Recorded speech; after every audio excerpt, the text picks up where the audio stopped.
یہ رسول اکرم صلی اللہ علیہ وسلم کا طریقہ تھا کہ رخصت ہونے والے ہر لشکر کے ساتھ کچھ دور تک جاتے، سالاروں کو ان کے فرائض یاد دلاتے اور لشکر کو دعاؤں سے رخصت کرتے تھے۔ خلیفہ اول ابو بکر صدیق رضی اللہ عنہ نے رسول اکرم صلی اللہ علیہ وسلم کی پیروی کرتے ہوئے 4 سالاروں کو آپ صلی اللہ علیہ وسلم ہی کی طرح رخصت کیا۔ لشکر اور دستے تو محاذ پر روانہ ہوتے ہی رہتے تھے، لیکن یہ لشکر بڑے خطرناک اور طاقتور دشمن سے لڑائی کرنے جا رہا تھا۔ شہنشاہ ہرقل جو حمص میں تھا، صرف شہنشاہ ہی نہیں تھا، وہ میدان جنگ کا استاد اور جنگی چالوں کا ماہر تھا۔ اس لشکر کو مدینے سے روانہ کر کے مدینے والوں پر خاموشی سی طاری ہو گئی تھی، اور وہ خاموشی کی زبان میں ہر کسی کے سینے سے دعائیں پھوٹ رہی تھی۔ یہ تھی وہ جنگی مہم جس کے لیے امیر المومنین نے فیصلہ کیا تھا کہ اس کی کمان اور قیادت کے لیے خالد بن ولید رضی اللہ عنہ سے بہتر کوئی سالار نہیں۔ مدینے کا یہ 28,000 کا لشکر 15 دنوں میں شام کی سرحدوں پر اپنے بتائے ہوئے مقامات پر پہنچ چکا تھا۔ حمص میں شہنشاہ ہرقل کے محل میں وہی شان و شوکت تھی جو شہنشاہوں کے محلات میں ہوا کرتی تھی۔ مدائن کے محل کی طرح حمص کے محل میں بھی حسین اور نوجوان لڑکیاں ملازم تھیں، ناچنے اور گانے والیاں بھی تھیں، اور ایک ملکہ بھی تھی، اور جس کی وہ ملکہ تھی اس کی ملکہ ہونے کے دعوے دار چند ایک اور بھی تھیں۔ شہنشاہ ہرقل کے دربار میں ایک ملزم پیش ہوا۔ اس کا جرم یہ تھا کہ وہ شاہی خاندان سے تعلق نہیں رکھتا تھا۔ اس کا تعلق اس خاندان کے ساتھ تھا جو شہنشاہ کا نام سنتے ہی سجدے میں گر پڑتا تھا۔ یہ ملزم ان لوگوں میں سے تھا جو شہنشاہ کو روزی رسا سمجھا کرتے تھے۔ اس ملزم کا جرم یہ تھا کہ شاہی خاندان کی ایک شہزادی اس پر مر مٹی تھی۔ شہزادی غزال کے شکار کو گئی تھی۔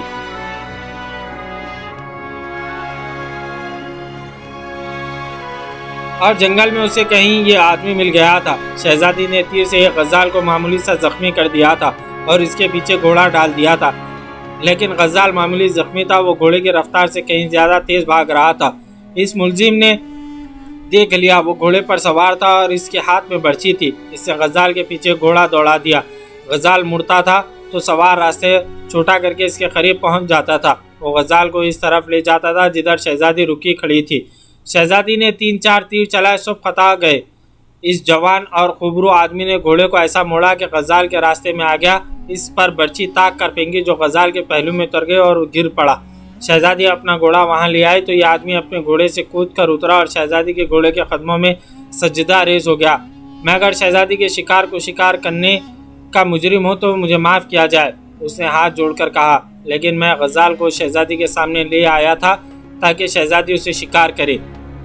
تم شہر سوار ہو، شہزادی نے مسکرا کر کہا، کیا کام کرتے ہو؟ ہر وہ کام کر لیتا ہوں جس سے 2 وقت کی روٹی مل جائے۔ اس آدمی نے کہا، میں تجھے محل کے محافظوں میں شامل کروں گی۔ رعایا کی اس ناچیز بندے میں اتنی جرأت نہیں کہ انکار کرتا۔ شہزادی اسے ساتھ لے آئے اور محافظوں میں رکھوا دیا۔ اسے جب شاہی محافظوں کا لباس ملا اور جب وہ اس لباس میں شاہی استبل کے گھوڑے پر سوار ہوا تو اس کی مردانہ وجاہت نکھر آئی۔ وہ شہزادی کا منظور نظر بن گیا تھا۔ پھر شہزادی نے اسے اپنا دیوتا بنا لیا۔ شہزادی کی شادی ہونے والی تھی، لیکن اس نے اپنے منگیتر کے ساتھ بے رخی برتنا شروع کر دی۔ منگیتر نے اپنے مخبروں سے کہا کہ وہ شہزادی کو دیکھتے رہا کرے کہ وہ کہاں جاتی ہے اور اس کے پاس کون آتا ہے۔ ایک رات شہزادی کے منگیتر کو اطلاع ملی کہ شہزادی شاہی محل کے باغ میں بیٹھی ہوئی ہے۔ وہ محل سے تھوڑی ہی دور ایک بڑی خوبصورت جگہ تھی۔ وہاں چشمہ تھا اور سبززار تھا، درخت تھے اور پھلدار پودوں کی باڑیں تھیں۔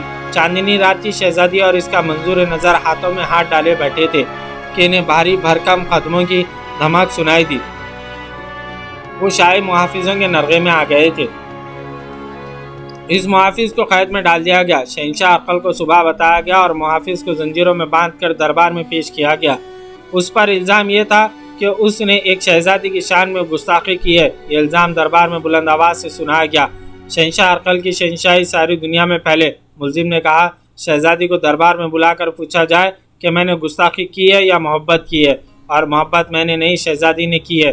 لے جاؤ اسے۔ شہنشاہ ہرقل نے گرج کر کہا، رت کے پیچھے باندھ دو اور رت اس وقت تک دوڑتی رہے جب تک اس کا گوشت اس کی ہڈیوں سے الگ نہیں ہو جاتا۔ شہنشاہ ہرقل، ملزم نے للکار کر بولا، تو ایک شہزادی کی محبت کا خون کر رہا ہے۔ اسے دربار سے گھسیٹ کر لے جا رہے تھے اور اس کی پکار اور للکار سنائی دے رہی تھی۔ وہ رحم کی بھیک نہیں مانگ رہا تھا۔ تیرا انجام قریب آ رہا ہے ہرقل، وہ چلاتا جا رہا تھا۔ اپنے آپ کو دیوتا نہ سمجھ ہرقل، ذلت اور رسوائی تیری طرف آ رہی ہے۔ محبت کے اس مجرم کو ایک رتھ کے پیچھے باندھ دیا گیا اور 2 گھوڑوں کی رتھ دوڑ پڑی۔ محل سے شور اٹھا، شہزادی نے پیٹ میں تیر اتار لی تھی، پیٹ میں تلوار اتار لی تھی۔ یہ خبر شہنشاہ ہرقل تک پہنچی تو اس نے کسی رد عمل کا اظہار نہیں کیا۔ وہ تخت پر بیٹھا رہا، درباریوں پر سناٹا طاری تھا۔ کچھ دیر بعد اٹھا اور اپنے خاص کمرے میں چلا گیا۔ وہ سر جھکائے یوں کمرے میں ٹہل رہا تھا۔ ملکہ کمرے میں آئی، ہرقل نے اسے قہر کی نظروں سے دیکھا۔ شگن اچھا نہیں، ملکہ نے روندی ہوئی آواز میں کہا۔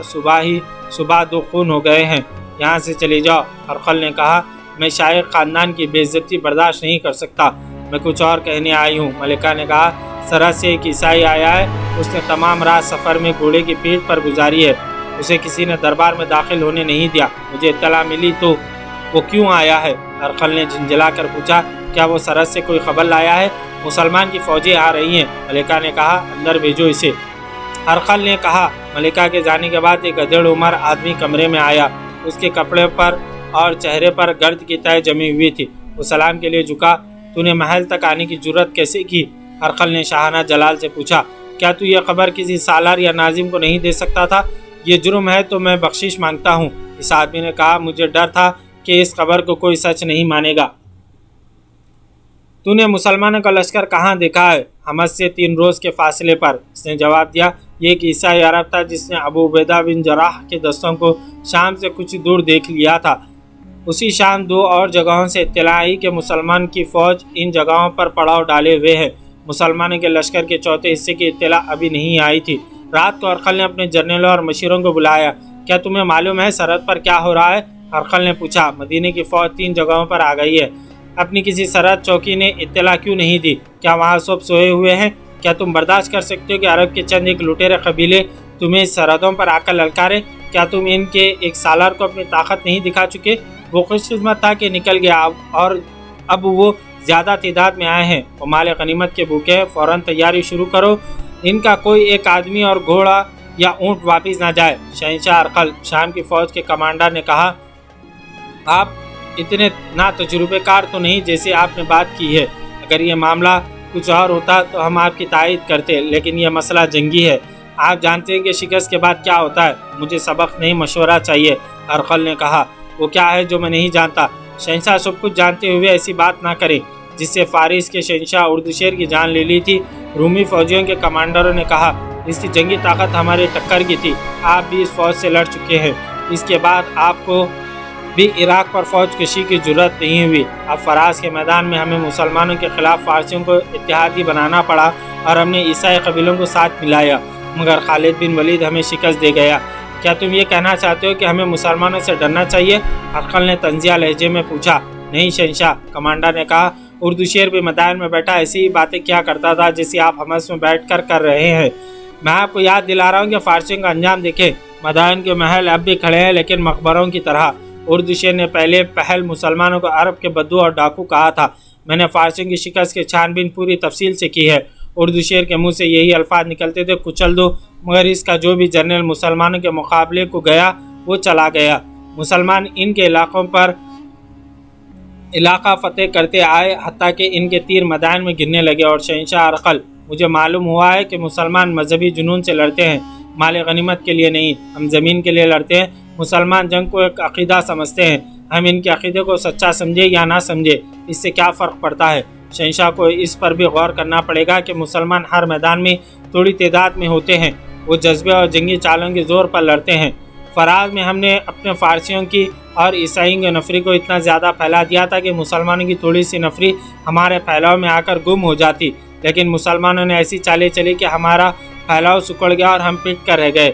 دوسرے جنرلوں نے بھی اس طرح کے مشورے دیے اور ہرقل قائل ہو گیا کہ مسلمانوں کو طاقتور اور خطرناک دشمن سمجھ کر جنگ کی تیاری کی جائے، لیکن میں اسے اپنی توہین سمجھتا ہوں کہ مسلمان جو کچھ ہی سال پہلے وجود میں آئے ہیں عظیم سلطنت روم کو للکاریں۔ ہرقل نے کہا، ہمارے پاس ہماری صدیوں پرانی تاریخ ہے، رومیوں نے ساری دنیا پر دہشت طاری کیے رکھی ہے، ہمارا مذہب دیوتاؤں کا مذہب ہے،